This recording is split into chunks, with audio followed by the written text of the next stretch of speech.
पहुचासीं नाज़रीन ठट्टो खां जिथे मोटरसाइकिल जे मिस्त्री पारां नींगर ते वेश्याणे तशद्दुद जी वीडियो वायरल थी वई आहे। उन जा तफ़सील मालूम कंदासीं। असां सां वीडियो लिंक ते मौजूद आहे ठट्टो खां KTN न्यूज़ जो रिपोर्टर महबूब विरोही। जी महबूब, वधीक छा तफ़सील आहिनि? जी, ठट्टे शहर में हमाती जेका मार्केट आहे उनमें जे लॻ हिकु जेको मोटरसाइकिल जो मिस्त्री मक़सूद आराई उन जे हवाले सां वीडियो वायरल थी जंहिं संदसि दुकान ते कमु कंदड़ जेको आहे 7 वरहनि जो मासूम ॿारु नींगर आहे अहमद भट्टी उन ते सख़्तु तशद्दुद कयो आहे। उनखे सख़्तु तशद्दुद निशानो बणाईंदे दुकान जे घर अॻियां जेको ॻाल्हींदे उनखे तशद्दुद कंदे ॾिठो वियो आहे।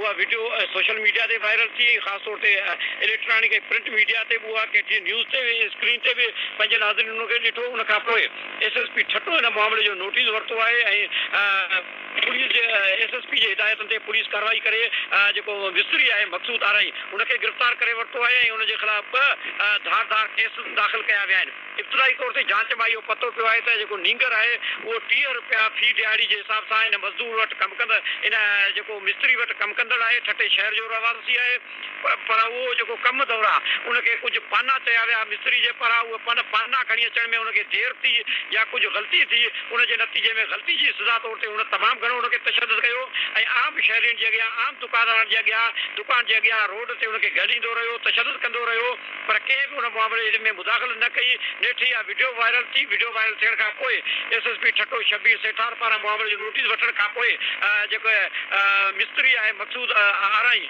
उनखे लाकअप कयो वियो आहे ऐं उनजे ख़िलाफ़ ठट्टे थाणे ते SHO ठट्टो पारां धारदार केस दाख़िल कया विया आहिनि। जी, वॾी महिरबानी नाज़रीन। ठट्टो खां महबूब विरोही वीडियो लिंक ते असांखे तफ़सील ॾिना आहिनि। ठट्टो में मोटरसाइकिल जे मिस्त्री पारां नींगर ते वेश्याणे तशद्दुद जी वीडियो वायरल कई वई आहे जॾहिं त इन ख़बर जो नोटिस बि वरितो वियो आहे।